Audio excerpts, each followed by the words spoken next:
Qui a dit un bon amen? Acclamez encore le Seigneur.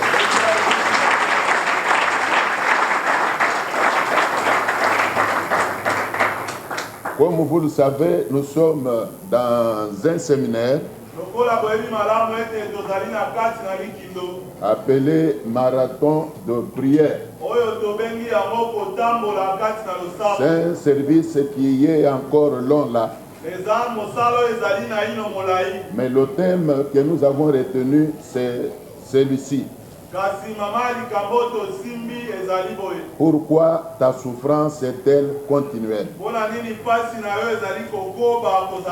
Pourquoi ta souffrance persiste? Nous avons eu à faire voir à l'église qu'en venant à Dieu, chacun amène son fardeau. Chacun amène son problème. Naturellement parlant, tous les problèmes que nous amenons à Dieu doivent trouver solution.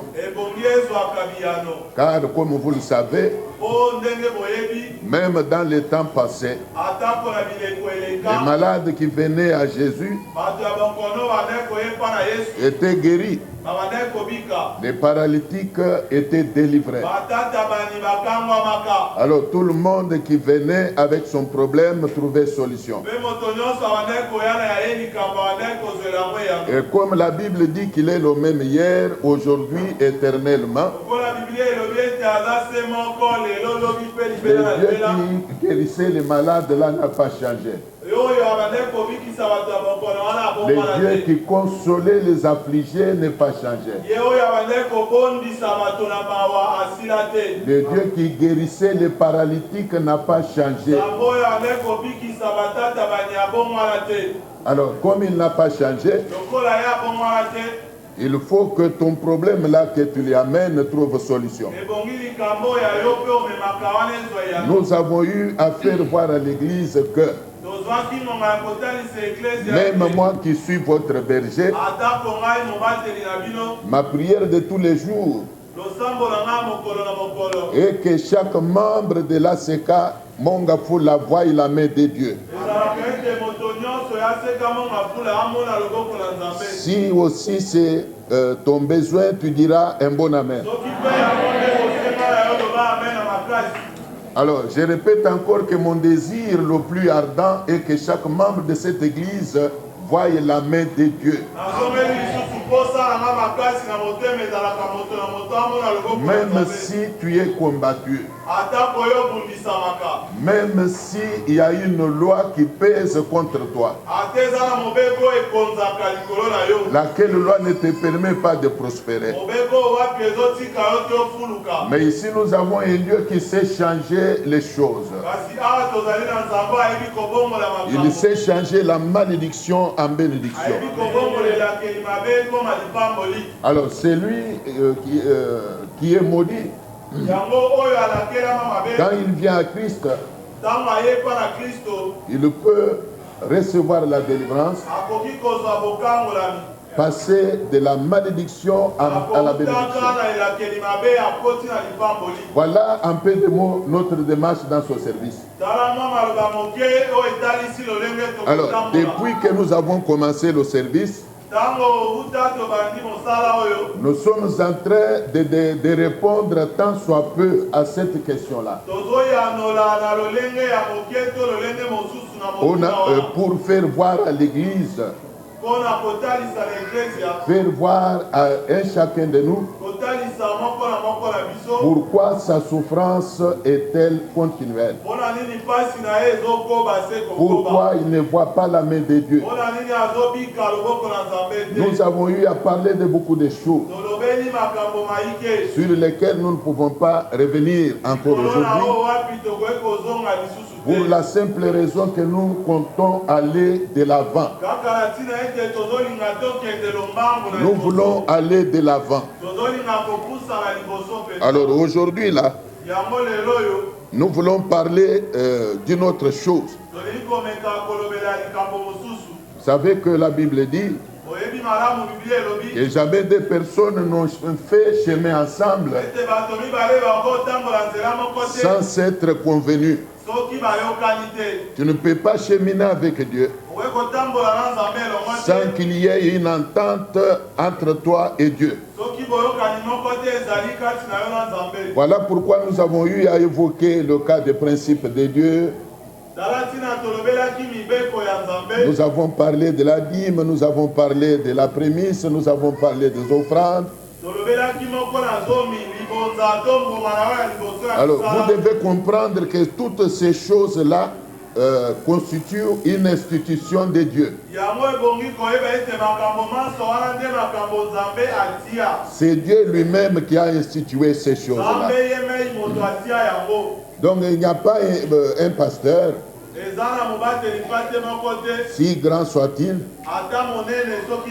qui ait institué ces choses-là. Tout serviteur de Dieu qui est venu à l'œuvre de Dieu a trouvé la parole de Dieu exister. Même moi qui vous parle, quand je suis venu au ministère, j'ai trouvé la Bible parler de toutes ces choses-là. Alors je ne peux pas non plus me gêner d'en parler. J'ai toujours dit à l'église que je suis prédicateur de toute la parole de Dieu. Je ne peux pas commencer à choisir des choses à prêcher et d'autres à négliger. Tout ce que Dieu met sur ma langue, je dois le confesser. Mais il revient maintenant au véritable enfant de Dieu d'accueillir avec joie la parole de Dieu. Comme nous avons eu à parler des principes de Dieu là. Alors il revient à celui ou à celle qui est véritablement enfant de Dieu de vivre, de marcher en respectant ces choses-là.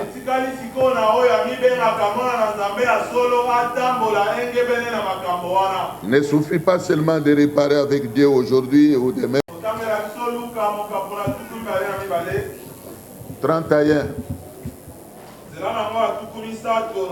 Pourquoi ma souffrance est-elle continuelle?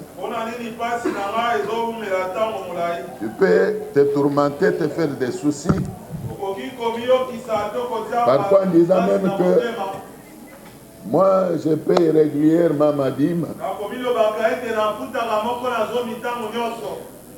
Je donne tous les jours une bonne offrande. Je me souviens que j'avais même donné ma prémisse. Je marche dans la crainte de Dieu. Et je suis assidu au temple. Je prie normalement. Alors, qu'est-ce que je n'ai pas fait? Mais pourquoi ma souffrance est-elle continuelle? Alors aujourd'hui, nous venons te répondre en disant que il y a une puissance occulte dans ce monde. Il y a un homme méchant qui est appelé Satan. Depuis qu'il avait été précipité sur la terre, une voix retentit au ciel disant ceci: malheur à la terre, malheur aux habitants qui sont sur la terre. Pourquoi? Puisque Satan est descendu vers vous, animé d'une grande colère. Satan est descendu. Le Seigneur dit: Simon, Simon, Satan vous a réclamé pour vous cribler comme le froment. Mais j'ai prié pour toi. Voilà. Acclamez la parole de Dieu.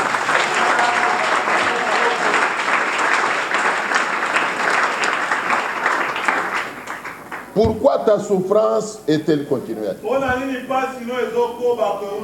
Ce sont des choses qu'il faut maîtriser.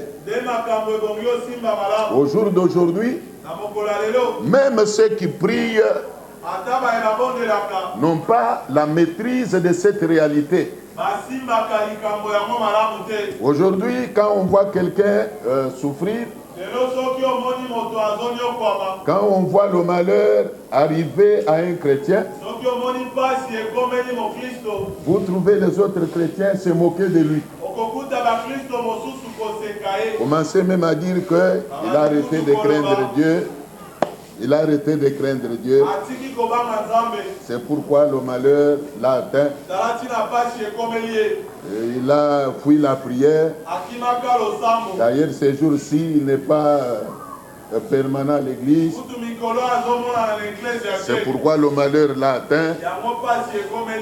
On a appris qu'il a repris à prendre la bière. C'est pourquoi le malheur l'a atteint. Lui ne craint jamais Dieu comme il est là. Alors, il y a tout ça, moi je me dis que c'est l'ignorance de la parole de Dieu. C'est l'ignorance de la parole de Dieu. D'ailleurs, une des causes de la souffrance dans la vie de beaucoup de gens, j'ai eu à le dire ici, c'est l'ingérence dans les affaires d'autrui. Quand nous venons à l'église, mais pourquoi nous devons nous ingérer les uns dans la vie des autres? Est-ce que vous connaissez la parabole de pourpre? Vous connaissez ça? La paille et la pourpre. C'est une parabole que Jésus avait donnée. Est-ce qu'il y a quelqu'un qui en a même une moindre idée? La paille et la pourpre. C'est une parabole que Jésus avait donnée, disant ceci. Quelqu'un qui vient là, il a une pourpre dans son œil.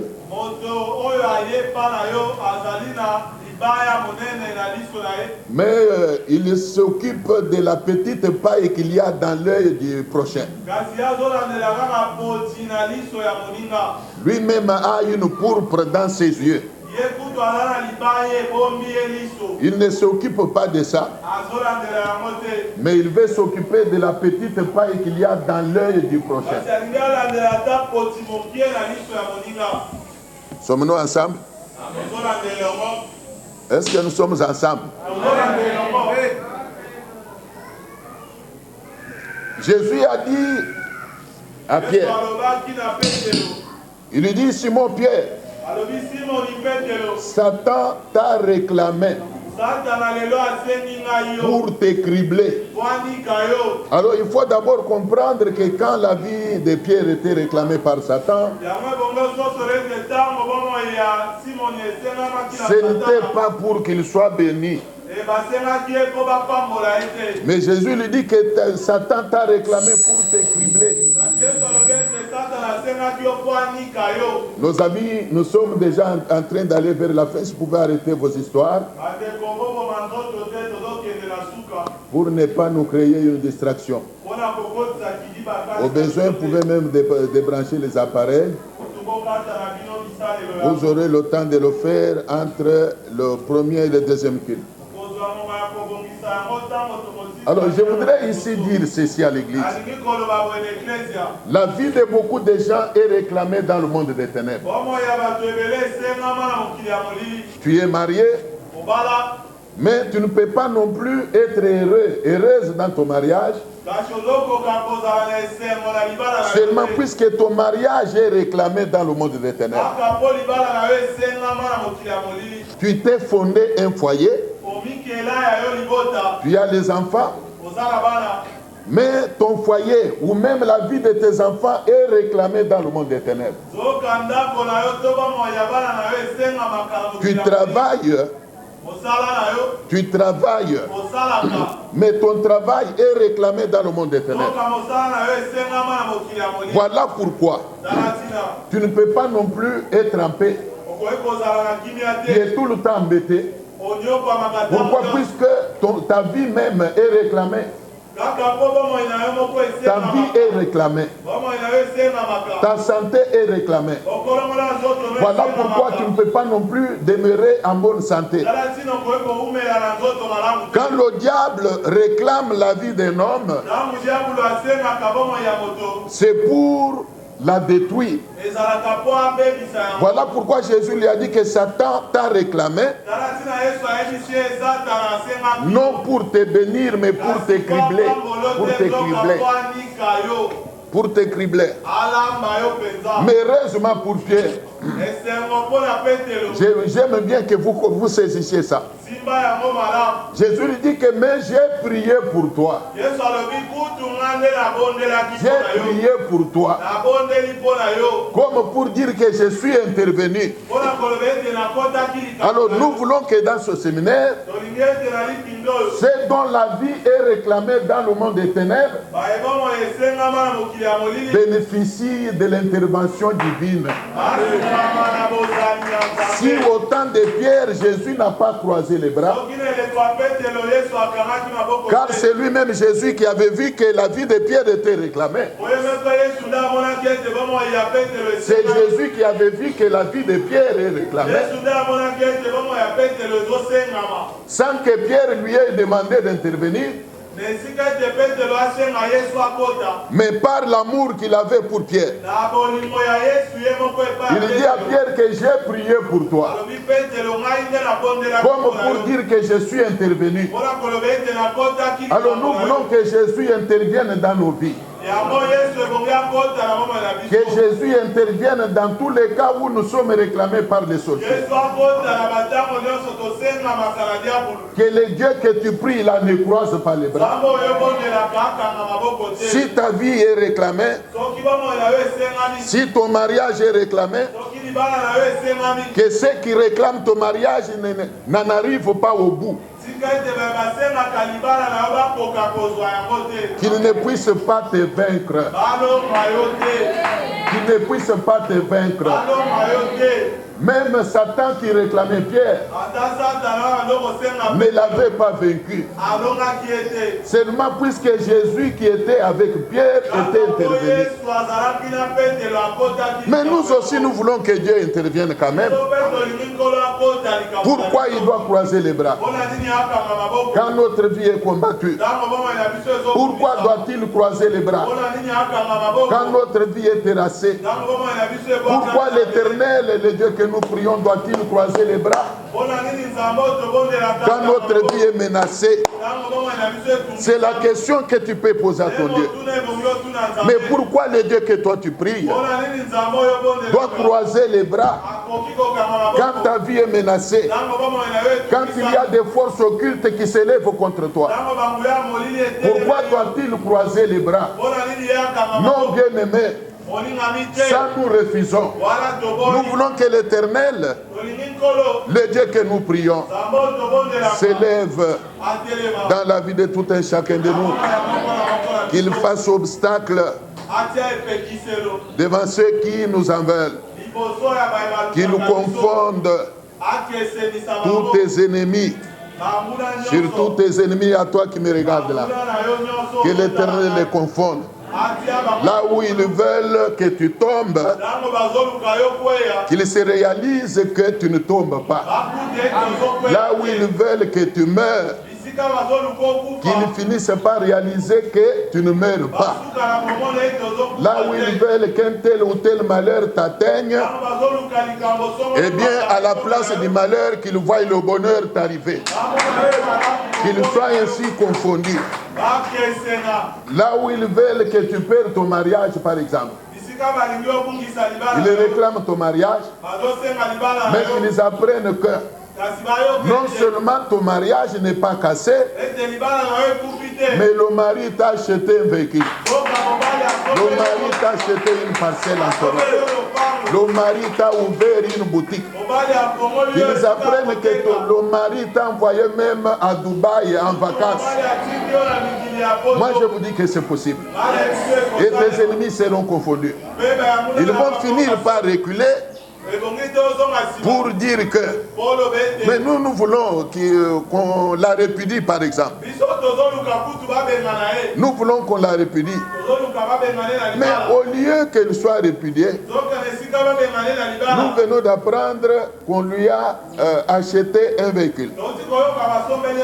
Nous venons d'apprendre qu'elle est allée en vacances à Paris. Mais comment son mari peut faire des choses comme ça? Alors c'est comme ça qu'on pourra changer de langage en disant par exemple que cette femme a fétiché. Elle a fétiché. Elle envoûte notre frère.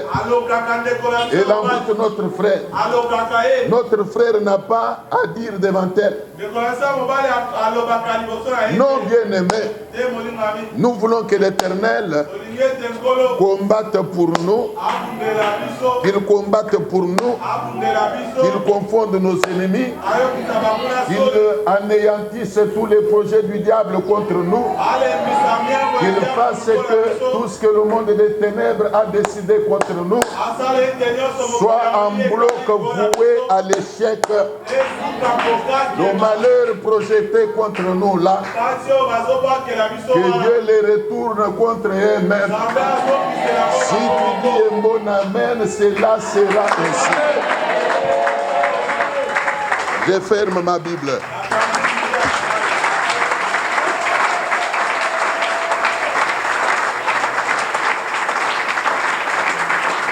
Quiconque te fait la guerre, même si celui qui te combat, c'est ta mère. Même si c'est lui qui te combat, c'est ta femme. Même si c'est lui qui te combat, c'est ton propre enfant. Même si c'est lui qui te combat, c'est ton propre mari, ton propre père. Que Dieu s'élève contre nous. Prions le Seigneur.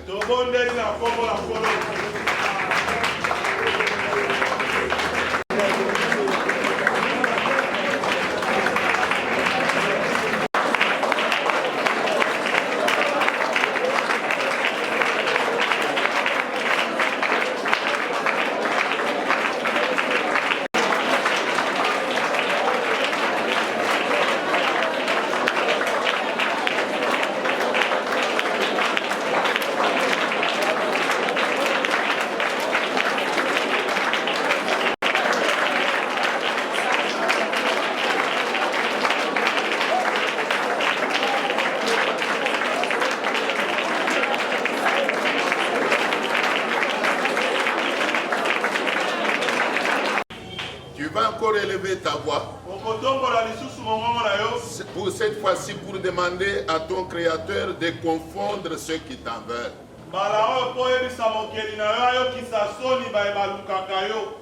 Que Dieu confonde même ceux qui te réclament. Tous ceux qui t'en veulent, tout le monde qui te combat,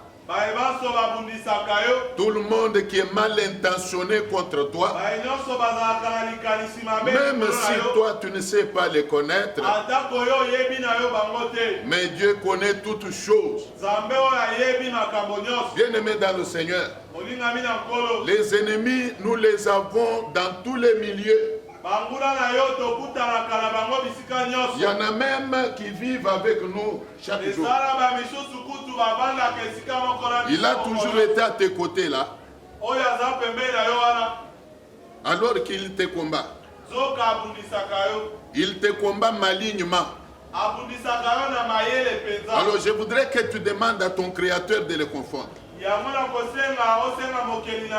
Tu vas prier que Dieu confonde tout celui ou toute celle qui te combat. Prions le Seigneur.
Et Dieu les écrase même. Que Dieu s'élève contre quiconque en veut à cette église. Qu'il soit de l'extérieur comme de l'intérieur. Que tout celui ou toute celle qui est mal intentionné contre cette église ne reste pas impuni. Je dis bien qu'il soit de l'extérieur comme de l'intérieur. Prions le Seigneur.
Place.